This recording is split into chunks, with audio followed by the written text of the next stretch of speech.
Dans un petit village d'Afrique, où les tambours résonnaient chaque soir au rythme des rires et des chants, vivait une femme discrète que l'on appelait Aïssata. Elle avait entre 30 et 40 ans, un âge où la force de la jeunesse et la sagesse des années se mêlent comme l'eau et la terre pour donner naissance à l'argile. Contrairement aux autres habitants, elle n'aimait pas gaspiller. Ses mains, calleuses mais fermes, comptaient chaque pièce avec une précision qui étonnait même les anciens. Son secret, elle savait attendre, elle savait se priver, elle savait dire non aux envies passagères qui engloutissaient les autres. Au début, personne ne prêta attention à sa discipline, mais les choses changèrent lorsque ses efforts commencèrent à porter leurs fruits. Là où d'autres s'endettaient pour acheter de nouveaux habits colorés ou pour organiser des fêtes bruyantes, Aïssata agrandissait peu à peu sa petite case, achetait des champs, investissait dans des outils. Son grenier ne manquait jamais de mil. Ses enfants, bien que modestement vêtus, ne connaissaient pas la faim. Et bientôt, son nom résonna dans tout le village, non plus comme une simple voisine, mais comme une femme riche. La richesse d'Aïssata ne fut pas célébrée. Au contraire, elle devint une source de suspicion. « Regardez-la, elle croit qu'elle vaut mieux que nous », murmuraient certaines femmes au marché. « Elle cache sûrement des secrets sombres. Personne ne devient riche sans tromperie », ajoutaient les hommes sous l'arbre à palabres. Peu à peu, les sourires se transformèrent en grimaces, les salutations en silence. Même les enfants du village, imitant les adultes, riaient parfois derrière son dos. Aïssata, qui aimait tant partager sa bonne humeur, sentit une lourde pierre se poser sur son cœur. Elle ne comprenait pas pourquoi son travail, sa patience, son refus du gaspillage provoquaient tant de méchanceté. Le soir, assise seule devant sa case, elle regardait le ciel étoilé et ses yeux se remplissaient de larmes. Elle aurait pu fuir, quitter ce village pour recommencer ailleurs. Mais au fond de son âme, une voix murmurait « Reste, ta richesse n'est pas qu'un trésor pour toi. Elle est une semence pour les autres. » Le soir, assise seule devant sa case, elle regardait le ciel étoilé et ses yeux se remplissaient de larmes. Elle aurait pu fuir, quitter ce village pour recommencer ailleurs. Mais au fond de son âme, une voix murmurait « Reste, ta richesse n'est pas qu'un trésor pour toi. Elle est une semence pour les autres. » Les jours devinrent des semaines, les semaines des mois. Aïssata vivait entourée de gens, mais dans une solitude glaciale.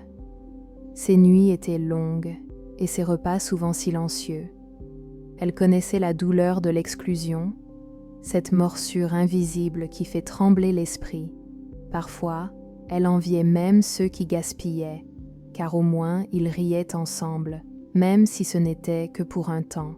Mais Aïssata avait un don rare, la patience alliée à une vision claire. Elle savait que le temps était son allié, pas son ennemi. Alors, au lieu de céder à la tristesse, elle continua à travailler, à économiser, à cultiver ses champs.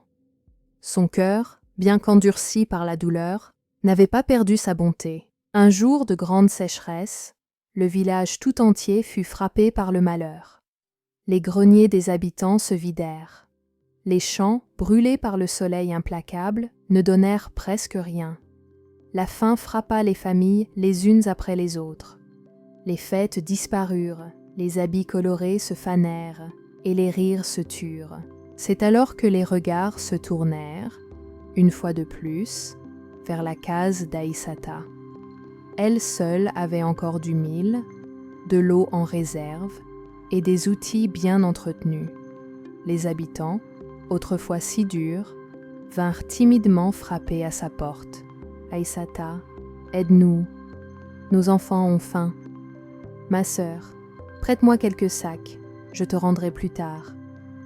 Toi qui as tant de richesses, partage avec nous. Son cœur, bien qu'empreint du souvenir des humiliations, ne put résister aux pleurs des enfants et aux visages amaigris de ses voisins. Elle ouvrit ses greniers, distribua du mil, offrit de l'eau, prêta ses outils. Mais elle alla plus loin, elle ne se contenta pas de donner, elle enseigna. Sous l'ombre du grand baobab, Aïssata réunit les habitants. Sa voix, douce mais ferme, résonna dans le silence. « Je ne suis pas plus riche que vous. J'ai seulement appris à respecter chaque pièce, chaque grain, chaque instant. La richesse ne vient pas de la magie, mais de la discipline. Si vous le voulez, je vous montrerai comment épargner, comment investir, comment résister à l'envie de tout dépenser. Au début, certains rirent encore, mais la famine rend humble et bientôt, ils écoutèrent. Elle leur apprit à tenir un petit carnet pour noter leurs dépenses, à mettre de côté une poignée de grains chaque jour, à se regrouper pour acheter des outils ensemble au lieu de les gaspiller séparément. Les femmes, d'abord sceptiques, découvrirent la force de l'épargne commune. Les hommes, autrefois moqueurs, commencèrent à respecter sa sagesse. Les jeunes, fascinés, se mirent à rêver d'un avenir meilleur, non pas dans la ville lointaine, mais dans leur propre village.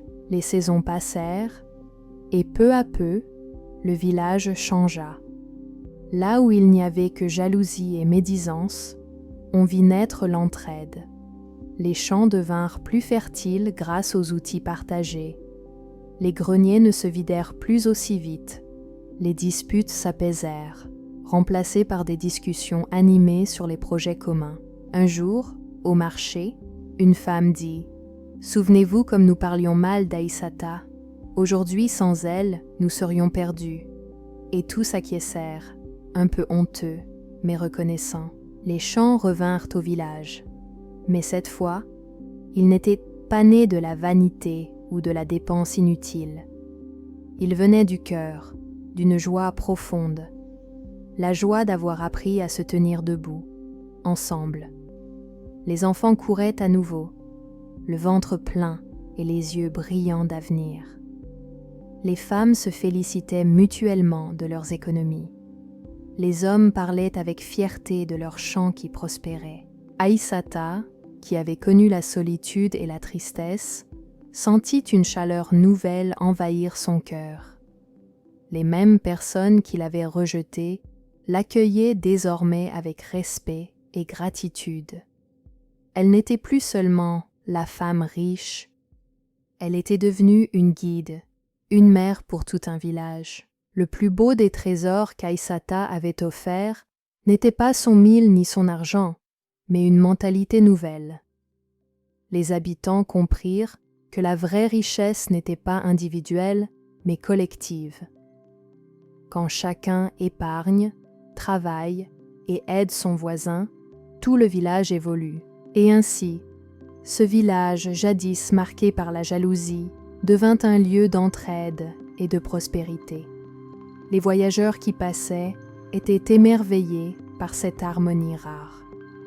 On leur racontait alors l'histoire d'une femme qui avait su transformer la méchanceté en solidarité et la solitude en communauté. Aïssata, les yeux brillants, répétait souvent aux jeunes qui venaient l'écouter.